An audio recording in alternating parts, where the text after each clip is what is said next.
नमस्कार, स्वागत है आपका एनएमएफ न्यूज में। मैं हूं आपके साथ शबनम।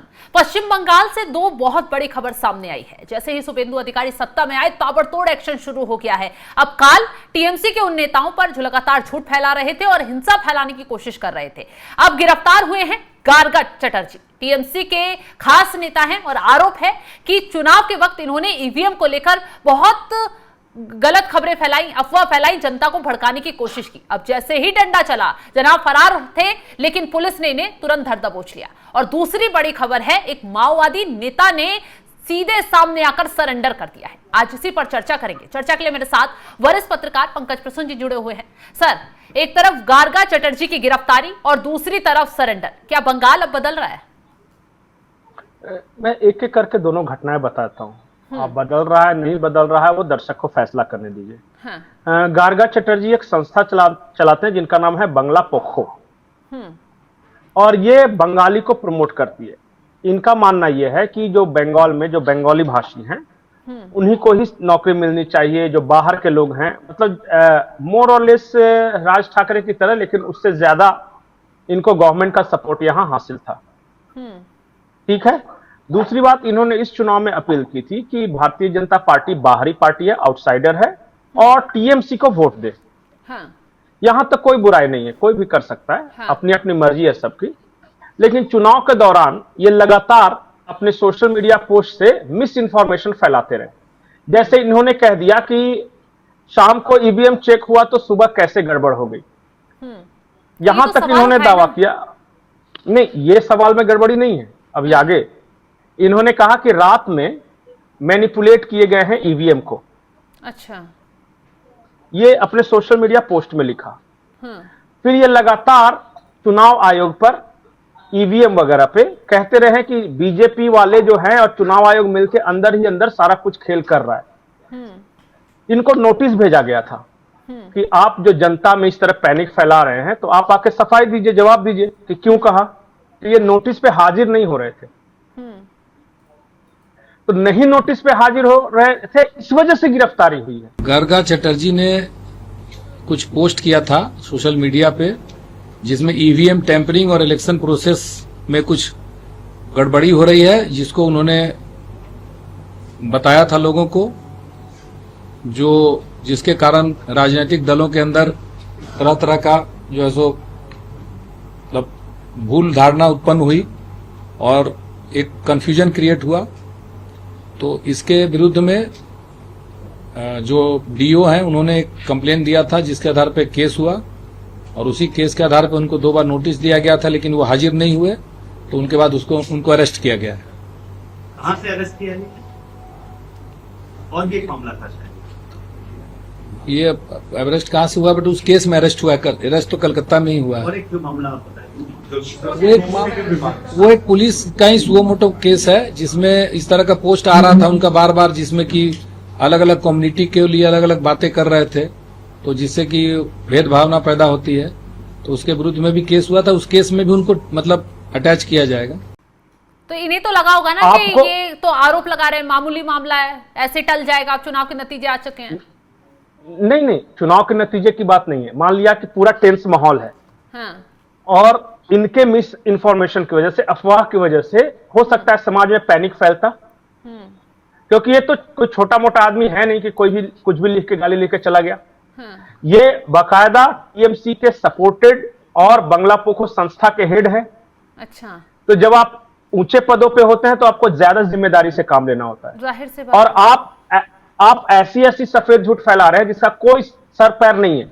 मतलब मेरे मन में आया इसलिए मैंने लिख दिया।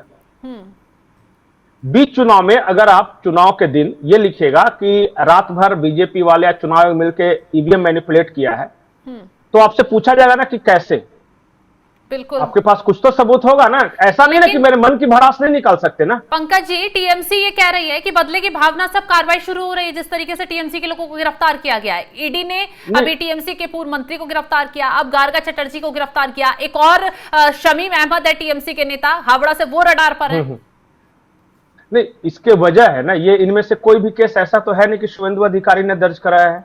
हाँ। ये तो सारे केसेस ममता बनर्जी की सरकार ने दर्ज कराए हैं। और ममता बनर्जी की सरकार ने ही जांच एजेंसियों को भी कहा है मतलब कि अलाउ किया है जांच करने के लिए? शुभेंदु अधिकारी ने तो अभी तक कोई इनिशिएट नहीं किया है ना। अब शुभेंदु अधिकारी ने इनको कहा था कि सोशल मीडिया पोस्ट ऐसे उटपटांग कुछ भी लिख दो, ऐसा तो कहा नहीं होगा। साजिश तो तब होती ना कि शुभेंदु अधिकारी फोन करके बोलते हुए तुम लिख के दिखा दो, और वो लिखते और तब गिरफ्तार करते, तब साजिश होती है। तो अपना मन से कर रहे थे। तो अगर कोई भी समाज में अफवाह फैलाए, और एक ऐसे संगठन का मुखिया जिसके कार्यकर्ता हैं जो कि हिंसा के लिए जाने जाते हैं, बंगला पोखो जो संस्था है, ये बंगाल में काम करने वाले मजदूरों को जो बाहर दूसरे राज्य से गए हैं उनको मार के भगाती है। अच्छा। कल के इनके संस्था के कार्यकर्ता अगर ये ईवीएम को लेके अगर हिंसा को उतारू हो जाते तो कौन जिम्मेदारी लेता? ठीक है कि नहीं ये बात? बिल्कुल। तो ये मुद्दा उठाया गया है बकायदा, जो जब गिरफ्तारी हुई है कि बाहरी और बांग्ला लोगों के बीच ये खाई पैदा कर रहे थे। बिल्कुल नहीं, वो तो रेगुलर करते हैं। बहुत सारे केसेस हैं इन पे, जो मजदूरों को मारना पीटना, ये सब आम है। ये गुंडा एक तरह का, भवानीपुर का। अच्छा। तो अब खैर इसका पास्ट क्या है मुझे नहीं पता, लेकिन इस केस में इनकी गिरफ्तारी नहीं होती अगर पुलिस ने मान लिया कि नोटिस भेजा था, तो ये हाजिर हो जाते। ये भाग क्यों रहे थे? अगर पुलिस ने कहा कि भाई आपने किस आधार पे कहा कि रात भर सब ये कर रहे थे ईवीएम के साथ, तो आके आप बता दीजिए। ये हाजिर क्यों नहीं हो रहे थे? आप बच जाएंगे अगर आपने आरोप सही लगाए। हाँ, हालांकि आरोप लगाए। पंकज जी, जो आरोप टीएमसी जो ये लगा रहे हैं, टीएमसी भी चिल्ला चिल्ला कर ऐसे आरोप लगा रही थी। अब देखिए ना, 31 सीटों को लेकर टीएमसी सुप्रीम कोर्ट पहुंच गई है। जीत के मार्जिन को लेकर सवाल खड़े कर दिए कि जितने एसआईआर में वोट कटे उससे ज्यादा कम, उससे उनके वो हारे हैं मतदाता। नहीं ठीक है, ये टीएमसी का संवैधानिक अधिकार है। अगर आप कानून के दायरे में कुछ भी करते हैं तो किसी को कोई आपत्ति नहीं। ये भी कह सकते थे कि भाई इतना कैसे जीता, कैसे हारा, ये सब सवाल तक ठीक था।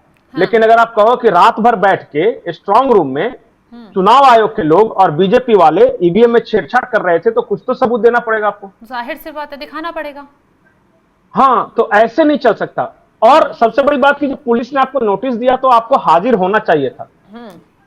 नहीं हुए, गिरफ्तार हुए।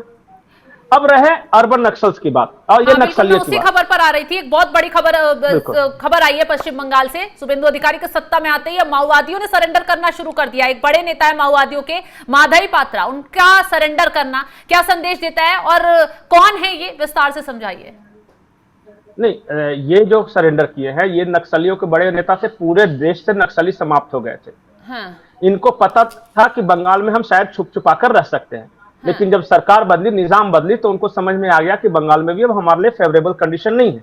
ठीक घुसपैठियों की तरह। तो हाँ, तो जब मारे जाए उससे बढ़िया सरेंडर कर दें। हमारी चिंता इन नक्सली नहीं है, वो तो लगभग समाप्ति के कगार पे है। एक और घटना हुई है और उसकी तस्वीर मैंने आपको भेजी। ये जाधवपुर यूनिवर्सिटी में एक नक्सली है, उर्मी ए अजहर,